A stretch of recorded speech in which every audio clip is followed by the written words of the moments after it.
ചെയ്തുകൊള്ളുന്നു.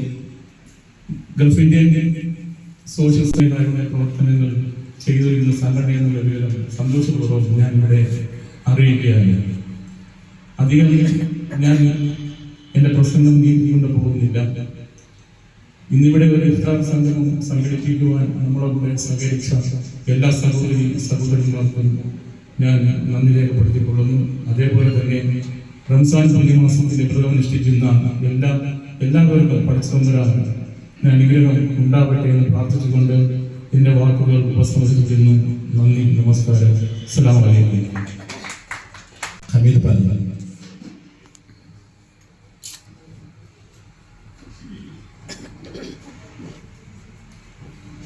ബഹുമാനപ്പെട്ട GS ഗൾഫിൻ്റെ social സർവീസിൻ്റെ president general secretary Abdul Aziz, treasurer Pappu, Sarfuddin, നമ്മുടെ ക്ഷണം സ്വീകരിച്ചു വന്ന അതോടൊപ്പം നമ്മുടെ റമദാന്റെ പ്രഭാഷണം നടത്തുവാൻ നമ്മുടെ ക്ഷണം സ്വീകരിച്ച് ചേർന്ന ബഹുമാന്യനായ അബ്ദുൽ കലാം മൗലവി, മറ്റ് എൻ്റെ സഹപ്രവർത്തകർ, സഹോദരന്മാരെ, അസ്സലാമു അലൈക്കും വറഹ്മത്തുള്ളാഹി വബറകാതുഹു. ദൈവത്തിൻ്റെ കരുണയും സമാധാനവും എല്ലാവർക്കും ഉണ്ടാവട്ടെ എന്ന് ആത്മാർത്ഥമായി ദുആ ചെയ്യുന്നു, പ്രാർത്ഥിക്കുന്നു. ഗൾഫിൻ്റെ സോഷ്യൽ സർവീസ് തുടങ്ങിയിട്ട് 6 വർഷം പൂർത്തിയാവുകയാണ്. അതിൻ്റെ ഒരു 6ാം വർഷത്തെ പ്രോഗ്രാം ഈ അടുത്ത 5ാം മാസം 10ാം തീയതി നടക്കാനിരിക്കുകയാണ്. അതിനിടയിൽ നമ്മുടെ റമദാൻ ഇഫ്താർ ഒരു കൂടിക്കാഴ്ച സംഗമം ഒരുക്കുകയും അതിന് നമ്മോടൊപ്പം സഹകരിച്ച എല്ലാ സഹോദരന്മാർക്കും എൻ്റെ ഹൃദയത്തിൻ്റെ ഭാഷയിൽ അഭിവാദ്യം ചെയ്യുന്നു, അഭിനന്ദനം നൽകുന്നു. ഒരുപാട് ജീവകാരുണ്യ പ്രവർത്തനം സംഘടനകൾ ഒരുപാട് പോയിട്ടുണ്ടെങ്കിൽ നമ്മൾ ചെറിയ ആൾക്കാർ കൂടുതൽ പ്രവർത്തിക്കാനില്ലെങ്കിലും ഉള്ള ആൾക്കാർ വളരെ നല്ല രീതിയിൽ സംഘടനയുമായിട്ട് ഒരുപാട് ജീവകാരുണ്യ പ്രവർത്തനം ചെയ്തു വരികയാണ്. കുവൈറ്റിലെ പ്രവാസം നിർവഹിക്കുന്ന പലരുടെയും പ്രയാസങ്ങൾക്ക് ഒരു പരിധിവരെ നമുക്ക് പരിഹാരം കാണാൻ അവരോടൊപ്പം ഇറങ്ങിച്ചെന്ന് അവരുടെ പ്രയാസങ്ങൾ മനസ്സിലാക്കി അവർക്ക് വേണ്ടിയ സഹായങ്ങൾ നൽകിക്കൊണ്ട് ഈ സംഘടന മുന്നോട്ട് പോവുകയാണ്. ഒരുപാട് അടുത്തതായി സാമൂഹ്യ പ്രവർത്തനം മുന്നിൽ നിൽക്കുന്ന ശ്രീമതി ചിന്നൂർ.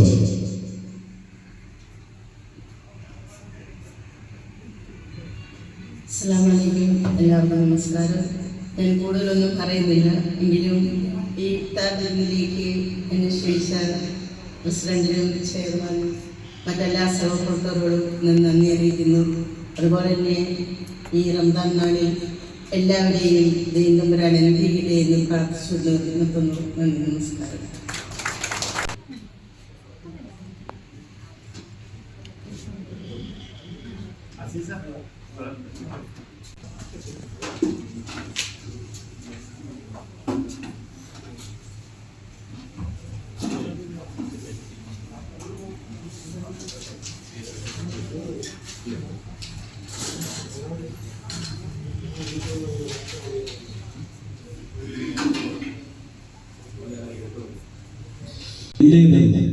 ചിന്തയില്ലാത്ത നാം എന്ന ചിന്ത കടന്ന് വരുന്നതിന് നാം തമ്മിലുള്ള സൗഹൃദം കൂട്ടുവെക്കുന്നതിന് യാതൊരുവിധ ഫലവും ആഗ്രഹിക്കാതെ സഹജീവികളും വേദനകളും താങ്ങ കടലുമായി ആകുവാൻ ഇതുപോലെയുള്ള സംഗമങ്ങൾ കൂട്ടായ്മ ഒത്തൊരുത്തം നല്ലതല്ല.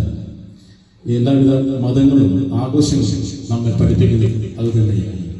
സ്നേഹത്തിലെയും സൗഹൃദത്തിലെയും സാഹോദര്യത്തിലെയും സഹനത്തിലെയും സംഘമായ ഈ ഇഫ്താർ ഗെയിമിലേക്ക് എത്തിച്ചേർന്ന് നിങ്ങൾക്കെല്ലാവരും ഒരിക്കൽ കൂടി നന്ദി പറഞ്ഞുകൊണ്ട് പ്രമുഖ പ്രഭാഷകൻ ശ്രീ അബ്ദുൽ കലാം മൗലവിയെ ഞാൻ ക്ഷണിക്കുകയാണ്.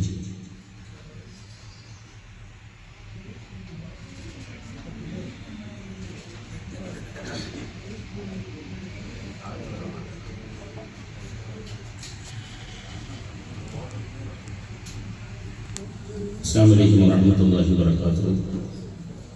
എൻ്റെ സഹോദര സമുദായത്തിൽപ്പെട്ട എല്ലാവർക്കും ഇസ്ലാമിൻ്റെ സമാധാനത്തിൻ്റെ സന്ദേശം കൈമാറുന്നു.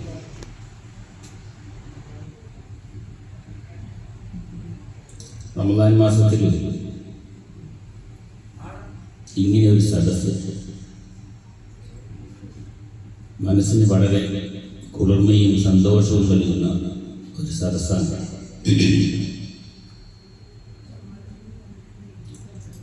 എന്താണ് അതിന് കാരണം? നമ്മൾ ഇന്ത്യക്കാരാണ്, പ്രത്യേകിച്ച് കേരളക്കാരാണ്.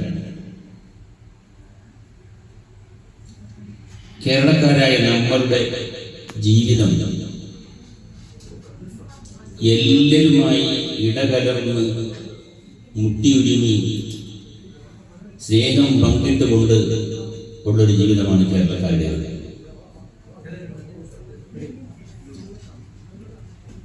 എൻ്റെ വീടിൻ്റെ 4 വശത്തുള്ളവരുണ്ട്, എല്ലാ വിഭാഗം ജനങ്ങളിലുമുണ്ട്.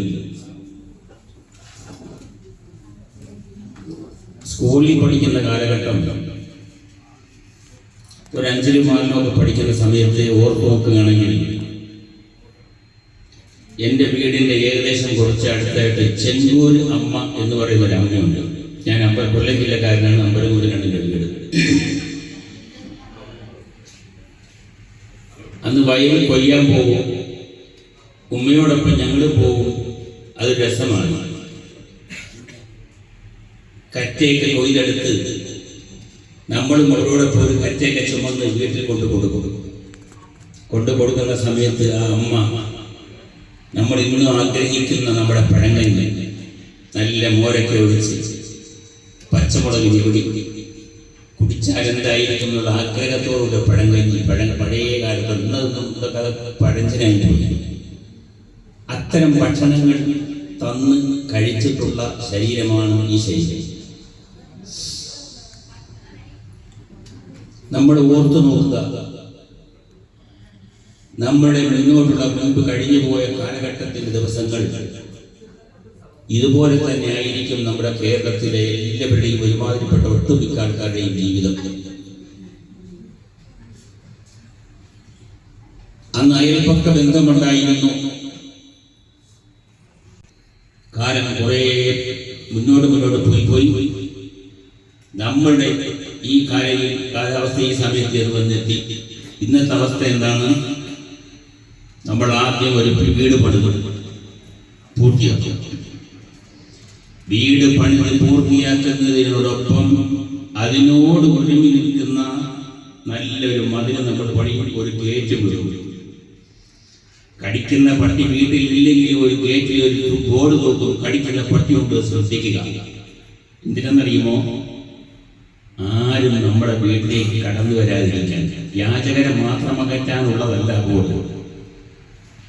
ഞങ്ങൾ ആരുമായി സമ്പർക്കത്തിന് ഉദ്ദേശിക്കുന്നില്ല, ബന്ധപ്പെട്ടതിന് ഉദ്ദേശിക്കുന്നില്ല, സഹകരണത്തിന് ഉദ്ദേശിക്കുന്നില്ല. അതാണ് ഇന്നത്തെ സമയം.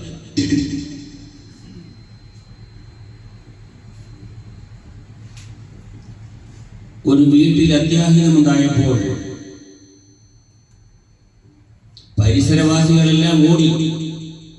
എന്തോ ഒരു തീപിടുത്തം ഉണ്ടായിരുന്നു. ഗ്യാസ് പൊട്ടിത്തെറിച്ച് വീടിനുള്ളിൽ അഗ്നി തിന്നുകൊണ്ടിരിക്കുന്ന രംഗം മറ്റുള്ളവർ കാണുന്നത് ഓടി വീട്ടിലെത്തി രക്ഷപ്പെടുത്താൻ വേണ്ടി.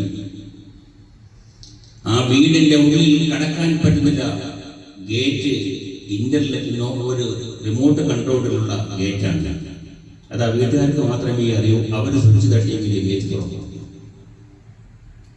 ഇതാണ് ഇന്നത്തെ കാലം.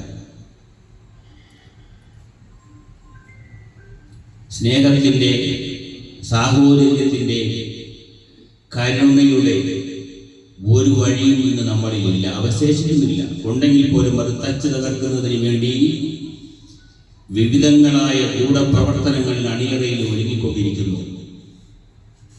ഇന്ന് നമ്മുടെ മക്കൾ, നാട്ടിലുള്ള നമ്മുടെ മക്കൾ കൂട്ടുകാരോടൊപ്പം സംസാരിക്കുന്നത് തന്നെ കുറ്റകരമാണ്. അവരുമായി മിണ്ടാൻ പാടില്ല, പ്രത്യേകിച്ച് ഇതര മതത്തിൽപ്പെട്ടവർ. ചിന്തിച്ചു നോക്കുക. നമ്മളൊക്കെ സ്കൂളിൽ പഠിക്കുന്ന സമയത്ത് 4 മണി ബെല്ലടിക്കുമ്പോൾ, 4-ാം മിനിറ്റ് ബെല്ലടിക്കുമ്പോൾ ഉച്ചഭക്ഷണത്തിനുള്ള സമയമാണ്. വീട്ടിൽ നിന്നും ഭക്ഷണം കൊണ്ടുപോകുന്നവർ വളരെ കുറവാണ്. അന്നൊക്കെ ഉപ്പുമാവും ഗോതമ്പും ഒക്കെ സ്കൂളിലുണ്ടായിരുന്നു. ഉപ്പുമാവും ഇല്ല, ഗോതമ്പും ഇല്ല, ഒന്നുമില്ല. വീട്ടിൽ നിന്നും കൊണ്ടുപോയ ചോറ്റുപാത്രം തുറന്നു വെച്ചിട്ട്, അല്ലെങ്കിൽ ചോറ്റുപാത്രം എടുത്ത് മേശപ്പുറത്ത് വെച്ചിട്ട് കൈ കഴുകാൻ പോകും നമ്മളിലുള്ള പ്രകൃതികളായ കൂട്ടുകാർ ചെയ്യുന്ന പരിപാടി എന്താണ്? നമ്മൾ കൊണ്ടുപോയ ചോറ്റുപാത്രം തുറന്നിട്ട് അതിലുള്ള കറി, അതിലുള്ള പൊരിച്ചമീൻ, അതിലുള്ള അവിയൽ, അതിലുള്ള തോരൻ, ഇതൊക്കെ ഇട്ടിട്ട് ഒന്നുകിൽ മാറ്റി വയ്ക്കും, അല്ലെങ്കിൽ അവർ മൊത്തമായിട്ട് കഴിക്കും.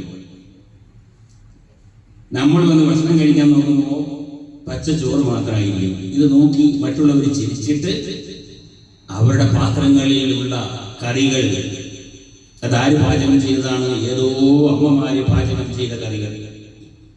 അത്തരമൊരു അനുഭവം നിങ്ങൾക്ക് ഉണ്ടായിട്ടുണ്ടോ? ഈ ഒരു അനുഭവം നമ്മൾ സ്കൂളിൽ പഠിക്കുന്ന സമയത്ത് കൂട്ടുകാരുടെ ചുറ്റുപാത്രത്തിൽ നിന്ന് വ്യത്യസ്തങ്ങളായ കറികൾ, അവിയലുകൾ, തോരനുകൾ, മീനുകൾ, ചമ്മന്തി, ഇതൊക്കെ കഴിച്ച ഒരു അനുഭവം നമ്മൾ കഴിച്ചിട്ടുണ്ട്. പക്ഷെ ഇന്ന് നമ്മുടെ മക്കൾ ആ ഒരു മേഖലയിലേക്കേ ഇല്ല. അവരെ തുടരരുത്, മിണ്ടരുത്, സംസാരിക്കരുത്, അവരുമായി ഇടപഴകരുത്.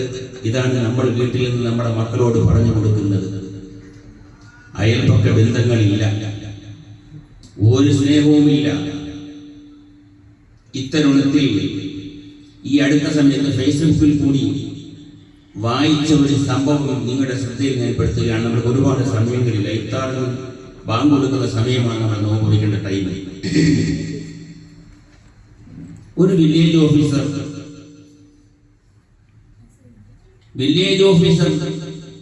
അദ്ദേഹം നടപ്പിലാക്കേണ്ടത് ഗവൺമെന്റ് നിയമങ്ങളാണ്. അവർ ഗവൺമെന്റ് കൊടുക്കുന്ന അല്ലെങ്കിൽ ബാങ്ക് കൽപ്പിക്കുന്ന കാര്യങ്ങളാണ്. അങ്ങനെ വില്ലേജ് ഓഫീസറും അവിടുത്തെ സെക്രട്ടറിയും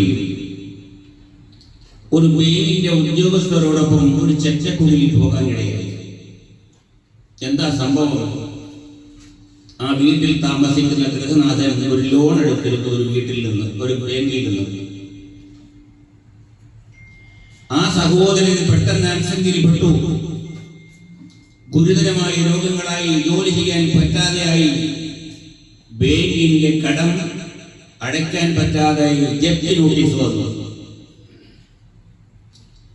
ജപ്തി നോട്ടീസ് വന്നപ്പോൾ വില്ലേജ് ഓഫീസർ ആ ബാങ്കുകാരോടൊപ്പം ജപ്തി പതിക്കുന്നതിന് വേണ്ടി ആ വീട്ടിൽ ചെന്ന് നോക്കുമ്പോൾ സാധുവായ ഒരു സ്ത്രീയുമുണ്ട്, 2 കൊച്ചു കുഞ്ഞുങ്ങളുമുണ്ട്. 2 കൊച്ചു കുഞ്ഞുങ്ങൾ. അപ്പോ ആ വില്ലേജ് ഓഫീസറുടെ മനം മന്ത്രിക്കുകയാണ്, ഞാൻ എന്ത് ചെയ്യണം? ആ സമയത്താണ് തന്റെ ഭാര്യ തന്നോടൊരു ആഗ്രഹം പ്രകടിപ്പിച്ചിട്ടുണ്ട്. ഗുരുവായൂർ അമ്പലത്തിൽ ഒരു നേർച്ചയുണ്ട്, തുലാഭാരം. ആ തുലാഭാരത്തിന് നല്ലൊരു സംഖ്യയുമാകും. നല്ല മനുഷ്യസ്നേഹിയായ വില്ലേജ് ഓഫീസർ തന്റെ ഭാര്യയുടെ ആഗ്രഹമുണ്ടെങ്കിൽ പോലും അദ്ദേഹം ഈ ചെറ്റക്കുടിയും ആ കുഞ്ഞുങ്ങളെയും ആ സഹോദരിയെയും കണ്ടപ്പോൾ അദ്ദേഹം തീരുമാനം മാറ്റുകയാണ്. ബാങ്ക് ഓഫീസറോട് പറയുന്നു, ബാങ്ക് ഉദ്യോഗസ്ഥന്മാരോട് പറയുന്നു, നിങ്ങൾ ജപ്തി ചെയ്യണം, ആ പൈസ ഞാൻ അടയ്ക്കാം. ഗുരുവായൂർ അമ്പലത്തിൽ തുലാഭാരം നടത്തുന്നതിന് വേണ്ടി കരുതി കൂട്ടി വെച്ചിരുന്ന പൈസ പിറ്റേ ദിവസം അയാൾ കൊണ്ടുപോയി ബാങ്കിൽ അടയ്ക്കുകയും ആ ജപ്തിയിൽ നിന്നും അവർ രക്ഷപ്പെടുത്തുകയും ചെയ്തു. കാലം കടന്നുപോയി, വർഷങ്ങൾ കുറെ കഴിഞ്ഞു. ഇത് ഇദ്ദേഹം മറന്നു. വില്ലേജ് ഓഫീസർ ജോലിയിൽ നിന്ന് പെൻഷൻ പറ്റി വീട്ടിൽ സിറ്റ് ഔട്ടിൽ, പഴയ വീടിന്റെ സിറ്റ് ഔട്ടിൽ ചാരികസേരിക്കുമ്പോൾ നല്ല കൂടിയ ഒരു വണ്ടി വന്ന് വീടിന്റെ മുന്നിൽ നിന്നു. ആ വണ്ടിയിൽ നിന്നും നല്ലൊരു ചെറുപ്പക്കാരൻ വന്നു. വീട്ടിൽ മുൻവശത്ത് ഇരിക്കുന്ന സിറ്റ് ഔട്ടിലിരിക്കുന്ന പ്രായമേറെയുള്ള ആളിൻ്റെ അടുക്കൽ വന്നു തൊഴുകൈകളോടെ നിൽക്കുകയാണ്. സാർ എന്നെ അറിയുമോ? ഇല്ല കുഞ്ഞെ, എനിക്ക് മനസ്സിലാവുന്നില്ല. ആ വന്ന വ്യക്തി ചരിത്രം പറയാൻ തുടങ്ങി. എന്നെയും എൻ്റെ അനിയനെയും എൻ്റെ അമ്മയെയും ഒരു പിടി വിഷത്തിൽ നിന്നും രക്ഷപ്പെടുത്തിയ ദൈവദൂതനാണ് നിങ്ങൾ. വർഷങ്ങൾ മുൻപുള്ളൊരു ചരിത്രമാണ് ഞാൻ നിങ്ങളെ ഓർമ്മിപ്പിക്കുന്നത് എന്ന് പറഞ്ഞുകൊണ്ട് ആ മനുഷ്യൻ പറയുന്നു, നിങ്ങൾ അന്ന് ജപ്തിയിൽ നിന്ന് ഞങ്ങളെ രക്ഷപ്പെടുത്തിയ 2 കുഞ്ഞുങ്ങളും ഒരു എൻ്റെ അമ്മയും അതിൽപ്പെട്ട മൂത്ത മകനാണ് ഞാൻ. അതിനുശേഷം ഞാൻ പഠിച്ചു, നല്ല വിദ്യാഭ്യാസം നേടി, നല്ലൊരു ജോലിയിലെത്തി, നല്ല സുന്ദരമായ ഐശ്വര്യമായ ജീവിതം ഞങ്ങൾ നയിച്ചുകൊണ്ടിരിക്കുകയാണ്. അതിന് കാരണക്കാരൻ നിങ്ങളാണ്. നമ്മൾക്ക് സങ്കല്പിക്കാൻ കഴിയുമോ ഇക്കാലത്ത്? ഈ അടുത്ത സമയത്ത് കുവൈത്തിൽ വന്നൊരു അച്ഛൻ, ക്രിസ്തീയ പുരോഹിതനായ അച്ഛൻ. ഞാൻ ആ അച്ഛനോടൊപ്പം കഴിഞ്ഞ 2-3 വേദികളിൽ മുമ്പ് ഒരുമിച്ച് കൂടിയിട്ടുണ്ട്. എന്താണ് അച്ഛൻ്റെ ജോലി? ലോകത്തിന്റെ വിവിധ ഭാഗങ്ങളിൽ സഞ്ചരിച്ചുകൊണ്ട് ജനങ്ങൾക്ക് ഉപദേശം നൽകിക്കൊണ്ട് കിഡ്നി ഇല്ലാത്തവർക്ക് കിഡ്നി ചെയ്യുന്നതിനുള്ള സഹായങ്ങൾ ചെയ്യാം. ആ അച്ഛനും കൊടുത്തൊരു കിഡ്നി. ആർക്കാ? കിഡ്നി ഇല്ലാത്തവർ. നമ്മൾ കൊടുക്കുമോ? നമ്മൾ കൊടുക്കും. ആരെങ്കിലും നമ്മുടെ കിഡ്നി പോയിട്ട് 5 നയാ പൈസ കൊടുക്കും. നമ്മൾ ആരെങ്കിലും കൊടുത്താൽ പോലും നമ്മൾ തടയില്ലേ? കൊടുക്കല്ലേ, കള്ള ഒന്നും ചെയ്യരുത് കേട്ടോ എന്ന് നമ്മുടെ പഴയകാല വാക്കുകൾ. അർത്ഥയ്ക്ക് ഉപ്പ് വയ്ക്കാത്തവരെന്ന് പറയും പണ്ട്. ആ വാക്ക് നിങ്ങൾക്ക് അറിയാമോ എന്നറിയില്ല. നിങ്ങൾ കേരളത്തിൽ ഏത് ഭാഗത്തുള്ളവരാണെന്ന് എനിക്കറിയില്ല. അർത്ഥ കൈക്ക് ഉപ്പ് വയ്ക്കാത്തവരെന്ന് പറയും. അർത്ഥ കൈക്ക് ഉപ്പ് വയ്ക്കാത്തവരെന്ന് പറഞ്ഞതാ അത് നീറും, അതുകൊണ്ടാണ് തേക്കാത്തത്. അതല്ല അതിന്റെ അർത്ഥം. പച്ചവെള്ളം കൊടുക്കാത്തവർ. ഇസ്ലാമിന്റെ കാഴ്ചപ്പാട് മനുഷ്യരോട് മാത്രം കരുണ ചെയ്താൽ പോരാ, പിന്നെയോ പക്ഷികളോടും പർവ്വജാലങ്ങളോടും ഇഴജന്തുക്കളോടും മൃഗങ്ങളോടും നിങ്ങൾ കാരുണ്യം കാണിക്കണം. നമ്മുടെ മക്കളോട് നമ്മൾ പഠിപ്പിച്ചു കൊടുക്കണം. 2-3 വർഷങ്ങൾക്ക് മുമ്പ് നമ്മുടെ ഗൾഫിൽ അവസ്ഥയാണ് ഇപ്പം നാട്ടിൽ. മിക്ക വീടുകളിലും വെള്ളമില്ല. നമ്മൾക്കുണ്ടായിരുന്ന അതേ ചൂട് ഇപ്പോൾ ഈ റമദാനിൽ നമ്മുടെ നാട്ടിൽ കേരളത്തിൽ അവസ്ഥകൾ മാറി. നമ്മൾക്ക് നല്ല കാലാവസ്ഥ, ഇടയ്ക്കിടയ്ക്ക് മഴ, ഇടയ്ക്കിടയ്ക്ക് കാറ്റ്, ആ രീതിയിലുള്ള കാലാവസ്ഥ ഇപ്പം നമുക്കുണ്ട് അല്ലേ? അപ്പോ ഈ സമയത്ത് നമ്മുടെ മക്കളോട് നമ്മൾ കൊടുക്കേണ്ട ഉപദേശം എന്താണ്? മക്കളെ, ചെറിയ ചട്ടികളിൽ, മൺചട്ടികളിൽ, അലൂമിനിയം പാത്രങ്ങളിൽ, നമ്മൾ ഒഴിവാക്കിയ പാത്രങ്ങളിൽ വെള്ളം എടുത്തുകൊണ്ട് നമ്മുടെ വീടിന് വെളിയുള്ള മതിലിന്റെ മുകളിൽ, മുറ്റത്ത്, അവിടെ ഇവിടെയായി ചില പാത്രങ്ങളിൽ, ചിരട്ടകളിൽ വെള്ളം നിങ്ങൾ എടുത്തു വെക്കണം. എന്തിനാ വെള്ളം വയ്ക്കുന്നത്? പറന്നു നടക്കുന്ന പക്ഷികളും ചിത്രശലഭങ്ങളും ഇഴജന്തുക്കളും ആ വെള്ളം വന്ന് കുടിക്കുന്നതിന് വേണ്ടി. കടിച്ചാൽ വിഷം വളരെ വലുതാണ്. ശരീരത്തിൽ വിഷം വന്നുപോയാൽ നമ്മൾ മരണപ്പെടും എന്ന് നമ്മൾ കരുതുന്ന മൂർഖൻ പാമ്പിന് പോലും ദാഹമായിട്ട് വരികയാണെങ്കിൽ നമ്മുടെ കയ്യിൽ വെള്ളമുണ്ടെങ്കിൽ ആ മൂർഖൻ പാമ്പിനും കൊടുക്കണം. ഇസ്ലാമിക ചരിത്രത്തിൽ ഒരു സംഭവം കൂടി പറഞ്ഞു കൊടുത്തിട്ടുള്ള ഒരു സൂഫിയായ ഒരു മനുഷ്യൻ നടന്നു പോവുകയാണ്. നടന്നു പോകുന്ന സമയത്ത് ഒരു നായയെ സംബന്ധിച്ചിടത്തോളം ഇസ്ലാമിൽ ഞങ്ങൾക്കൊരു കാഴ്ചപ്പാടുണ്ട്, ഞങ്ങൾക്കൊരു നിയമമുണ്ട്. നായയോ പട്ടിയോ തൊട്ടാൽ, ശരീരത്തിൽ തൊട്ടാൽ, വസ്ത്രത്തിൽ തൊട്ടാൽ 7 പ്രാവശ്യം കഴുകണം. ആ 7ൽ 1 പ്രാവശ്യം മണ്ണ് കലക്കി വെള്ളം ഉണ്ടാകണം. വൈദ്യശാസ്ത്രം കണ്ടുപിടിച്ചു അണുക്കൾ നശിക്കുന്നതിന് മണ്ണ് കൊണ്ടുള്ള വെള്ളം കഴുകുന്നത് നല്ലതാണ്. ഞാനൊരു നിയമം പറഞ്ഞതല്ല. അപ്പൊ നമ്മളെ തൊട്ടാൽ 7 വെള്ളത്തിൽ കഴുകണം എന്ന് പറയുന്ന നായ, ഒരു സൂഫി, ഒരു സാത്വികനായ മനുഷ്യൻ നടന്നു പോകുമ്പോൾ ഇത് വെള്ളം കിട്ടാതെ പരവശം കടത്തുന്നു, മണ്ണ് നാക്കുകൊണ്ട് കപ്പിത്തിന്നു, ദാഹം കൊണ്ട്. ഈ മനുഷ്യൻ എന്ത് ചെയ്തു? തന്റെ കാലിൽ കിടന്ന ഷൂ അഴിച്ച് കയറുകൊണ്ട് കെട്ടി അടുത്തുണ്ടായിരുന്ന കിണറ്റിൽ നിന്ന് വെള്ളം മുക്കി ഈ നായയുടെ വായിൽ ഒഴിച്ചു കൊടുത്തു. ഇദ്ദേഹം ചെയ്തത് ഇത്രയേ ഉള്ളൂ. ആ നായയുടെ ദാഹമടങ്ങുന്ന പ്രവാസി legal cell president Biju Stephen 2 പേർ.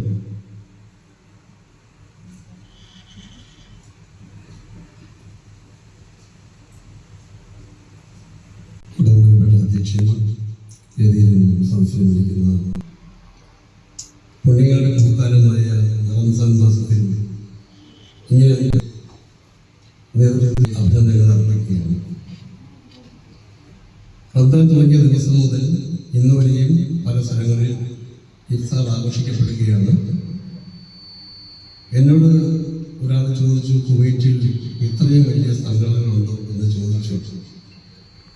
നാം മനസ്സിലാക്കേണ്ടത് ഇത്രയും അധികം സംഘടനകൾ ഉള്ളത് കൊണ്ടാണ് അനേകം പേർക്ക് ചാരിറ്റി പ്രവർത്തനം നടത്തുവാൻ സാധിക്കുന്നത് എന്ന് സന്തോഷപൂർവ്വം ഓർമ്മപ്പെടുന്നു. ജിസിൻ്റെ പ്രവർത്തനം എനിക്കറിയാം. വലിയ പരസ്യങ്ങളൊന്നും ഇല്ലാതെ തന്നെ, പരസ്യങ്ങളോ പത്രപ്രസ്താവനകളോ ഒന്നുമില്ലാതെ അനേകം പേർക്ക് ചാരിറ്റി ചെയ്തതായിട്ട് എനിക്കറിയാം. അവരിപ്പോഴും അത് തന്നെ ചെയ്തുകൊണ്ടിരിക്കുന്നു. അത് ഞാൻ തീർച്ചയായിട്ടും അവരെ വീണ്ടും അഭിനന്ദിക്കുകയാണ്. നമുക്കറിയാം, ഈ അവസരത്തിൽ ഗസയുടെ ഭാഗത്ത് ഒരുപാട് സഹോദരന്മാർ ഒരു കഷ്ണം ബ്രെഡിന് വേണ്ടി വിഷമിക്കുകയും അതിനുവേണ്ടി ഓടുകയും പ്രയാസപ്പെടുകയും ചെയ്യുന്ന ഈ സാഹചര്യത്തിൽ, ഈ പുണ്യമാസത്തിൽ നമുക്ക് അവർക്ക് വേണ്ടിയും കൂടെ ദൈവത്തോട് പ്രാർത്ഥിക്കാമെന്ന് ഞാൻ ഗംഭീരമായി അഭ്യർത്ഥിക്കുകയാണ്.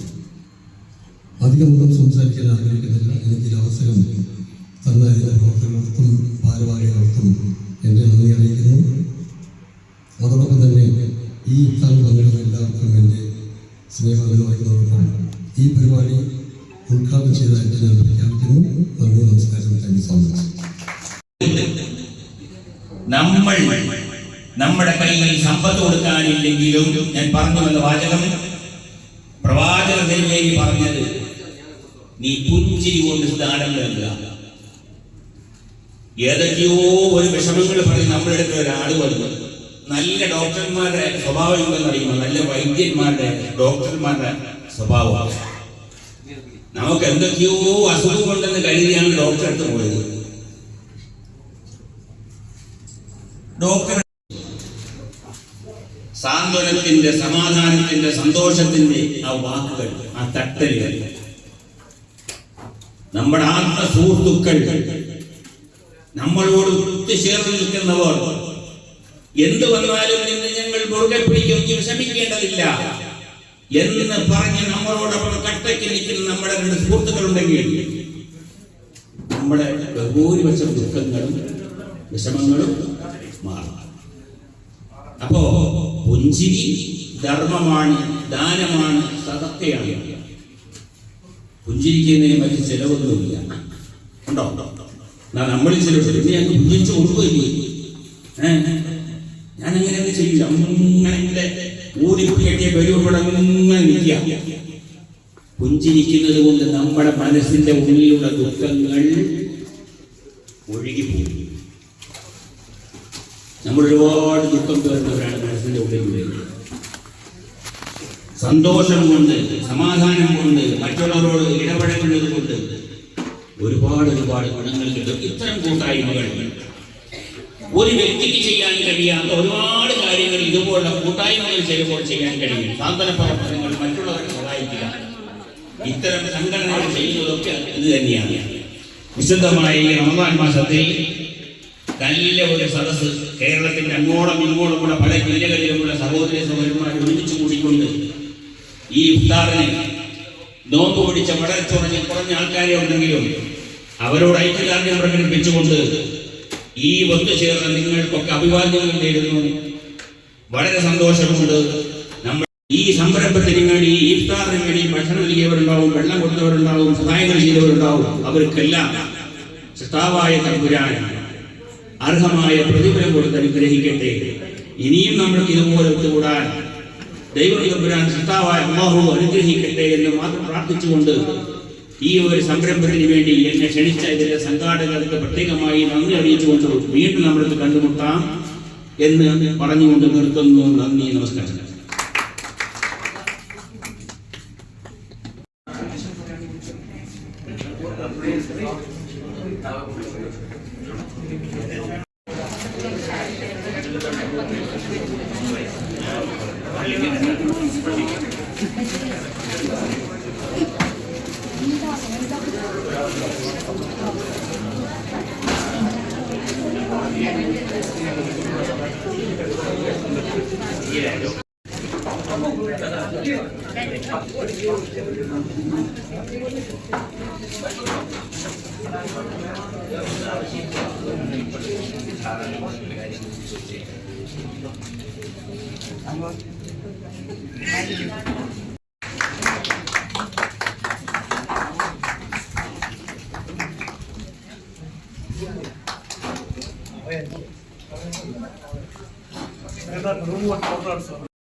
ബഹുമാന്യ അധ്യക്ഷൻ